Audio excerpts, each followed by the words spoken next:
The following is a conversation between Sally Osberg, President and CEO of the Skoll Foundation, and Denver Frederick, host of The Business of Giving on AM 970 The Answer in New York City. In 1999, Jeffrey Skoll, the co-founder of eBay, decided to turn his attention from entrepreneurship to social entrepreneurship and started the Skoll Foundation. And when he went looking for someone to run the organization with him, he was fortunate to find my next guest, who was also fortunate to find him. And now we're all fortunate to have her with us. She is Sally Osberg, the president and CEO of the Skoll Foundation and the co-author of Getting Beyond Better, How Social Entrepreneurship Works. Good evening, Sally, and welcome to The Business of Giving. Thank you so much, Denver. It's a pleasure. Tell us about the Skoll Foundation, a little bit more about how it got started and the mission and objectives of the organization. Happy to. Well, you've already mentioned Jeff Skoll, and Jeff Skoll is an iconic Silicon Valley entrepreneur, renowned for, as you said, co-founding eBay with Pierre Omidyar. Jeff, as an entrepreneur, really resonated to a very special kind of leader who took the discipline and the drive and the disruptive vision to the work of trying to make the world a better place. So right from the get-go, although neither Jeff nor I had the frame for social entrepreneurship, much less the term, we had a really clear sense of the kind of individual and the kind of organization that we thought could really drive the kind of scale of change that Jeff was after for his philanthropy. That was the grounding for the foundation's mission. It took a couple of years, but eventually we landed on a mission to drive large-scale change on the world's most pressing problems by investing in, connecting, and celebrating social entrepreneurs and the innovators who help them. So that really was the genesis of the foundation in Jeff's vision for a world of peace and prosperity that was sustainable, translated into a mission, and that really then became our work with social entrepreneurs and their organizations. Well, what is a social entrepreneur? I know that was the gist of your piece back in 2007 when you wrote the article about the case for definition. What is a social entrepreneur, and also how do they differ, or how does that differ between that and social enterprise? That's a big question, Denver. As we landed on this idea of social entrepreneurship, one of our board directors, Roger Martin, who is himself renowned for his work in strategy, felt it was really important. In fact, it was our responsibility to come to clarity about the term and what we meant by it, because we couldn't really develop, much less execute a good strategy without being really clear about the kind of folks we were looking for and the kinds of folks in whom we wanted to invest. And that's what led to that article you referenced that we published in 2007 in the Stanford Social Innovation Review, Social Entrepreneurship, The Case for Definition. And there we advanced the idea, first of all, that social entrepreneurs are entrepreneurs and that entrepreneurs are disruptors. Entrepreneurs really shift a status quo, whether it's in business, it has to do with a product or service or lack of a product or service. Think of Larry Page and Sergey Brin and the Internet before you had Google, before you had search engines. I mean, it was impossible to really get the information you needed and wanted from the Internet. They created a disruptive service that really transformed the way people use the Internet. Same with social entrepreneurs. The difference is that social entrepreneurs are attacking a system that leads to the marginalization or suffering of some very large segment of a society. And it's that paradigm that the social entrepreneur is really driven to transform. So that was the definition we put forward, that social entrepreneurs drive equilibrium change on the world's pressing problems, consistent with the way entrepreneurs do their work with a business model. Where does this fit on the continuum or spectrum of society? If we have, Sally, government, let's say, on one end, and we have private industry on the other, where does social entrepreneurship fit, and what is its unique contribution? Well, this is a really interesting point, and it's one we dive into in the book, Getting Beyond Better. And Beyond Better is really the kind of meme we're putting forward to say social entrepreneurs aren't trying to make things better. They're trying to change them altogether so that the problems actually no longer exist and society moves forward in a really positive way. Mm-hmm. In doing our homework and really looking back over time, we realized that the most transformative changes have really come from either government policy innovation, think the Civil Rights Act of 1964 in the U.S., or even the Magna Carta, right, or in the U.K., or they've come from business innovation. And there, just think of Henry Ford and the automobile and the manufacturing process that he developed and that transformed the way products like cars could be put together. So in thinking about social entrepreneurship and where it fits, we looked at the difference between government policy innovation and business innovation. And we looked at the difference between a customer and a citizen. We looked at the difference between profit and social purpose. We looked at the scope where one transformation policy really applies ubiquitously, whereas a product or a service that a business puts forward only gets uptake as people purchase it, so it's voluntary.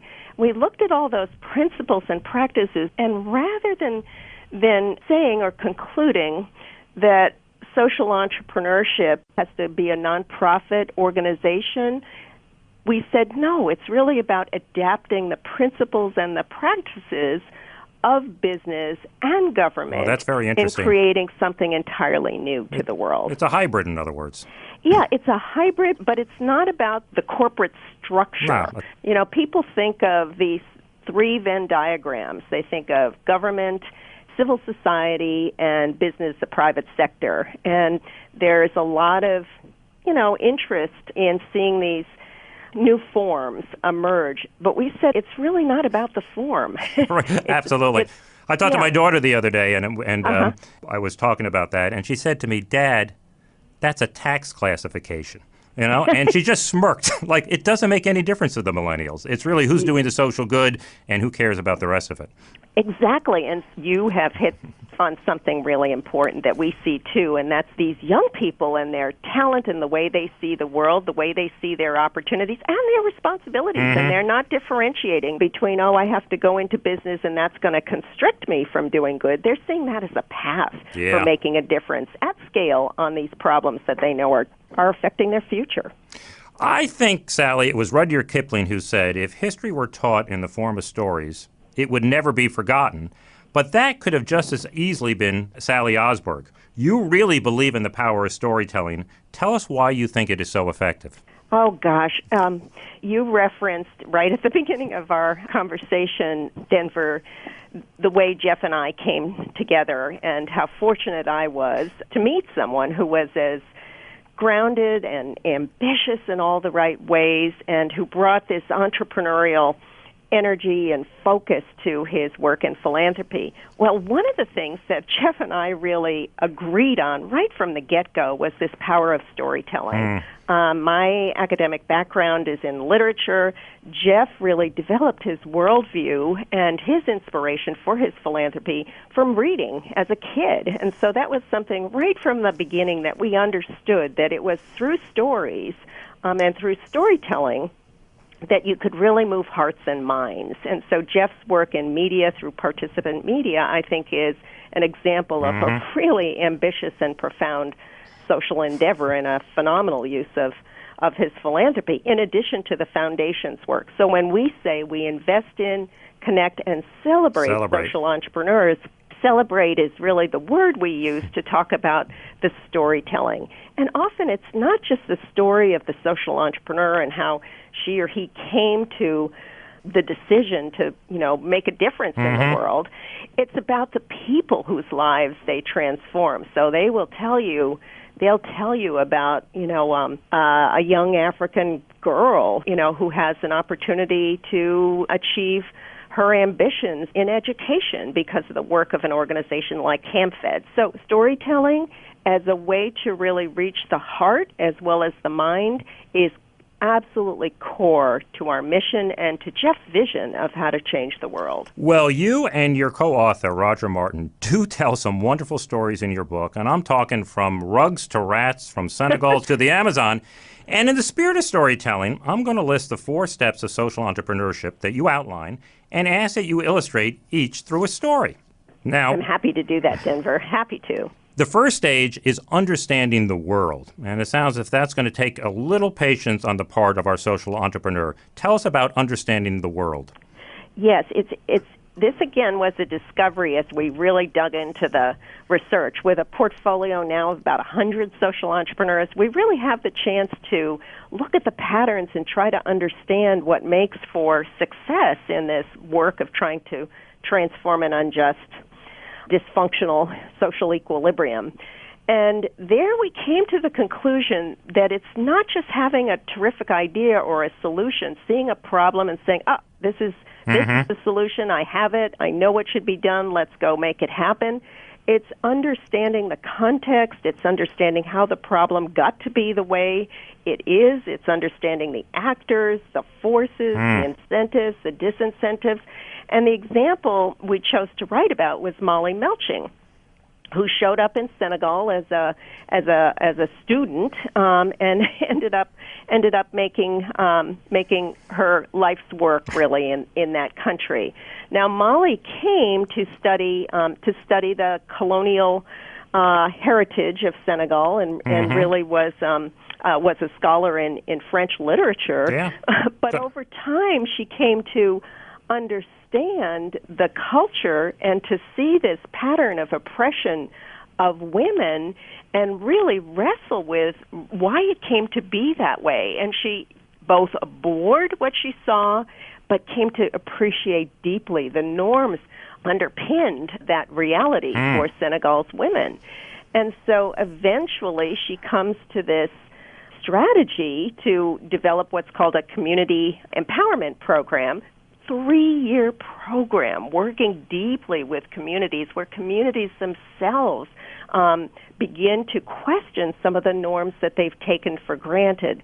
And here you have an example, a profound example of how a social entrepreneur comes to her solution, comes to this design, comes to this powerful program through years of experimentation and iteration and learning and deep respect for community and the work. And that's another aha, because we tend to think that entrepreneurs have these great ideas and go after them, and then we just impose them and everything changes. Well, not true. When you're dealing with societies or social conditions, it's really critical to understand the forces and the actors so that your intervention has a better chance of actually creating the transformation you look for. That is an absolutely profound point, because I think it's counterintuitive. We in the West see something and we want to fix it. And I'm sure what Molly saw, she abhorred, but unless she became part of that system and understood it, she was never going to be able to change it. And if she did, it would go right back after she left. That's so true, and that's the other thing she realized. She was, as I said, her background was French. She, one of the ways she earned money was to work with development organizations as a translator, so she was out in the field, and it was simply by listening intensively and doing the work of translation. Of course, she realized that this imposition of a technocratic Western solution was common practice in the field. And, as you say, the minute the money was withdrawn or the NGO left or the aid was cut off, guess what? There was no lasting embrace of the solution by the people who were most affected by the problem. The second key stage you cite is envisioning a new future. Tell us about that. Yes, well, that's another differentiator because we correlate vision with leadership.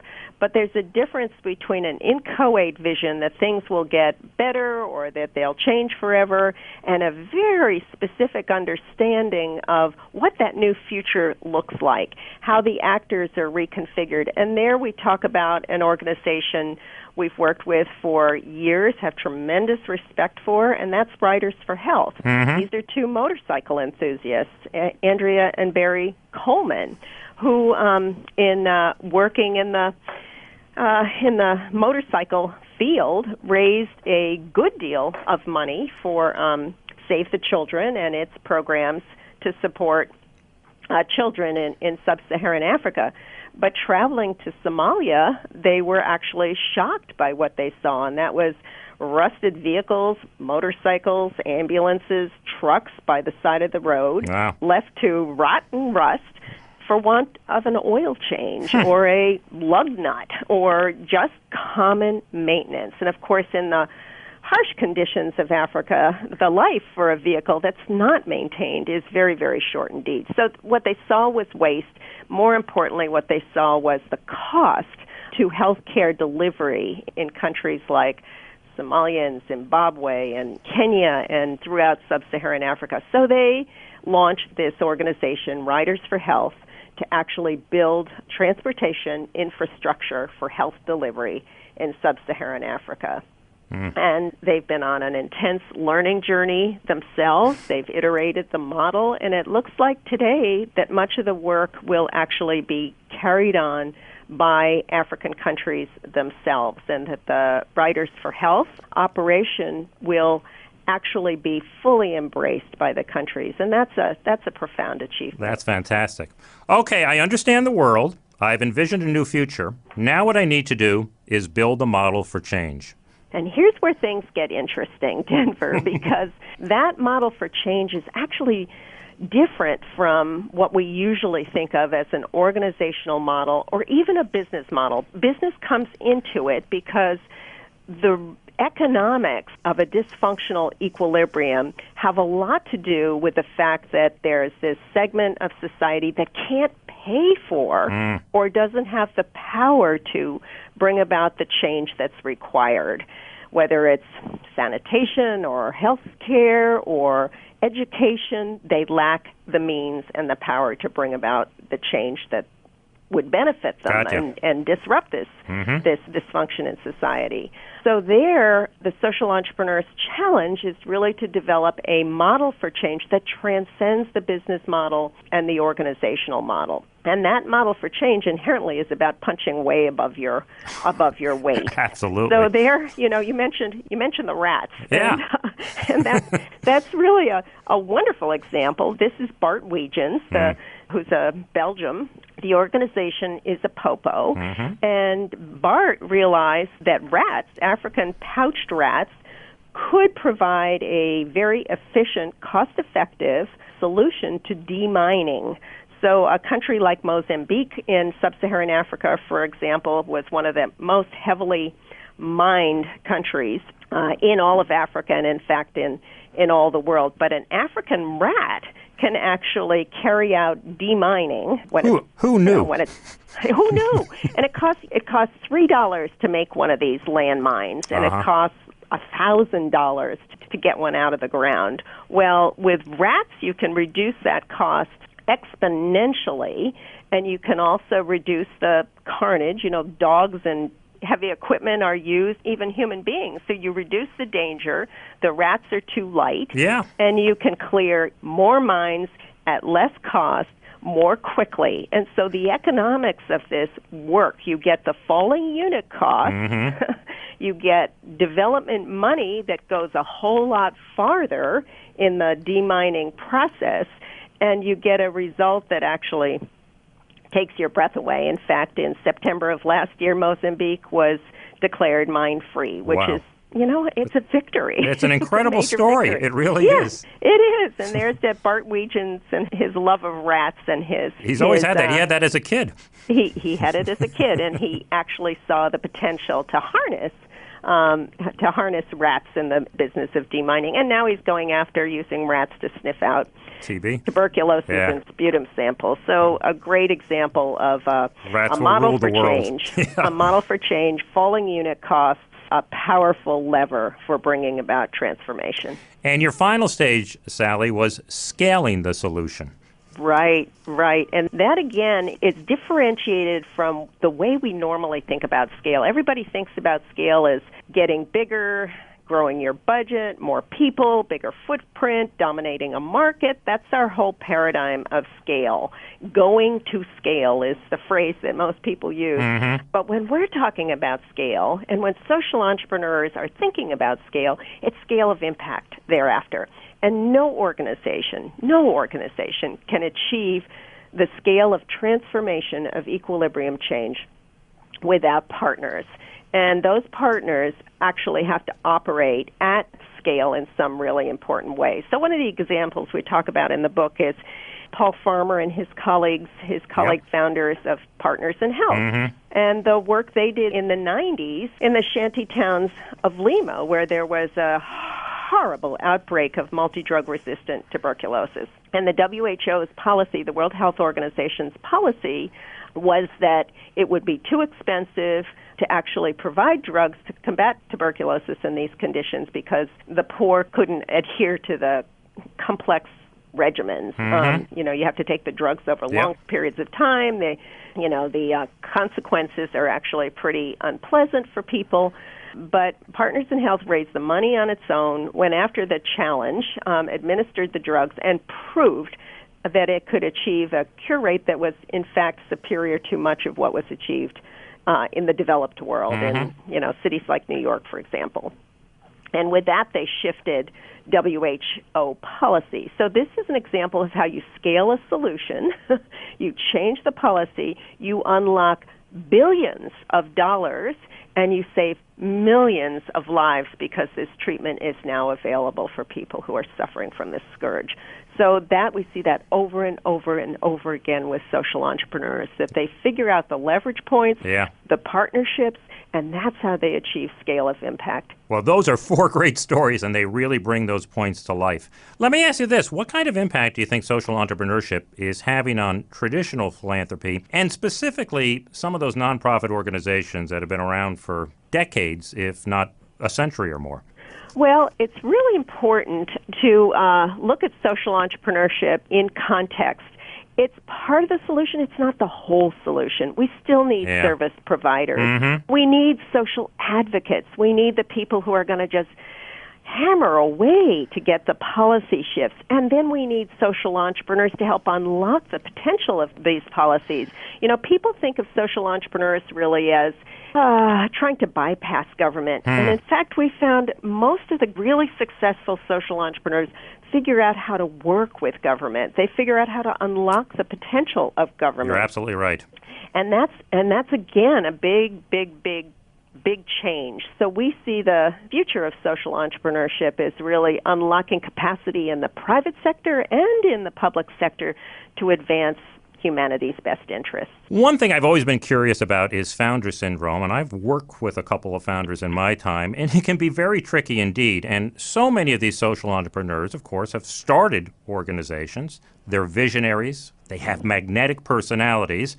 And some have been at it for quite a while. So when the time comes to pass the baton and assure for the long-term health and future of the organization, it might be a challenging proposition for them, not to mention the organization itself. What's your take on all this? Well, social entrepreneurs in this are no different from entrepreneurs. And founder syndrome cuts across both domains.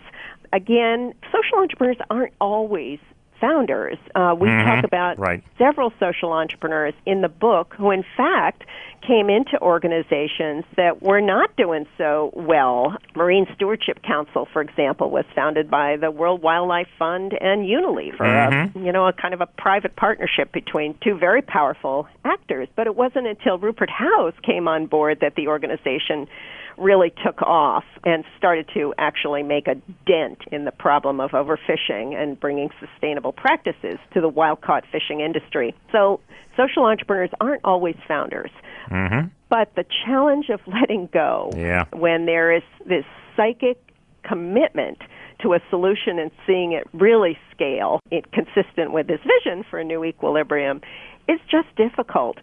Again, it's a differentiator for great social entrepreneurship, though. And social entrepreneurs, just like entrepreneurs, need really great boards. And those great boards, those very good aligned board directors, effective governance models, that will do a whole lot to ensure that the DNA of the social entrepreneur, and that's the vision, that's the way of working in solidarity with those you serve, it's the integrity, it's the purpose, that all of that is preserved as the organization shifts into its next stage. So every organization has to evolve to keep pace with the changes in the ecosystem, to bring new technologies into play, whatever is required to really advance progress on this societal challenge that the social entrepreneur has taken on, and that requires a great board. So the great social entrepreneurs will build those great boards, they'll build great teams, and they'll know when it's time to transfer the reins to a new leader. Well, that's a great point. I mean, everything begins and ends with the board, and if you're going to have any kind of continuity, they are the critical linchpin in all that. They are, and it's an Achilles heel, I think, for entrepreneurs. It's a big challenge for social entrepreneurs, but the asset that a great board is aligned with the mission, understands enough about the model for change, ensures fiduciary responsibilities are met, and that's, no different for a business than for a social venture. You have to have enough money to pay the people. You have to ensure that you're a going concern, even more so because of the contract you have with the society you're serving than in business. You can go out of business in business, and it's not a tragedy. We have bankruptcy laws and so on, but when you go out of business in this field, there are people. People on the other end who will suffer the consequences. And so fiduciary oversight is even more critical, I think, in social entrepreneurship. You're right. Getting Beyond Better is one of the first real examinations of social entrepreneurship as a field of study in its own right. And with that said, where do you see it going? How do you see it evolving over the course of the next 5 or 10 years? Well, there's a lot of enthusiasm for social entrepreneurship, and we want to make sure that enthusiasm doesn't get ahead of the reality. So we feel at the Skoll Foundation, it's really incumbent on us to get better ourselves at documenting what we've learned, some of these lessons, and putting forward what we believe are the most credible and inspiring stories of how social entrepreneurs at their best do their work and about the difference they are making. So we're not saying social entrepreneurship is the be-all and end-all. As I said, we need the providers, we need the advocates, we need business, we need government, we need it all, and we need it all to work much better than it does to serve the common good. But social entrepreneurship is a big tool in the toolkit, and the enthusiasm from young people, you referenced your daughter, I think that's just a wellspring of such promise for the world. So we see this coupling of social purpose and sometimes viable business models and sometimes, not-for-profit models. We see that interest in young people and that talent just flocking to this field and to the larger opportunity it represents for society. Let me get you out on this question if I can, and it concerns the overall health of the world today. And I look at so many encouraging things, Sally. Global poverty has dropped precipitously. Lifespans have been extended. More children, particularly girls, are being educated and so on. But on the other hand, it seems that the world's on edge. There's a lot of angst and frustration, as demonstrated in our current political season, but that fear and uncertainty is displayed everywhere. Greece, Brazil, you name it, terrorism, climate change. You have a very unique perch to thoughtfully assess all of this.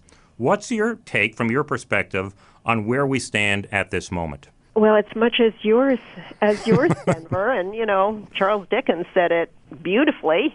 Best of times, worst of times. Yeah. We have new technologies. We have these powerful new medicines. And we have growing inequity. We have destabilized parts of the world. We have extremism. We have all these forces.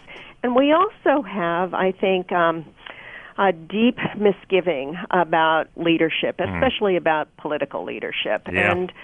And yet, from the perch we occupy here, the very privileged perch at the Skoll Foundation, we see the brilliance of these social entrepreneurs, the integrity, the commitment, the purpose, and the leadership for the world that holds such promise. So we see the yang and we feel the yin, and we're hopeful that these social entrepreneurs are going to make leadership across the board stronger and more purposeful and more honorable in the pursuit of communities' interests, the interests of women, the interests of a more just and sustainable world going forward. Well, Sally Osberg, the president and CEO of the Skoll Foundation, thanks for being here with us. The book, again, is Getting Beyond Better, How Social Entrepreneurship Works. Great stories like the one you've heard this evening.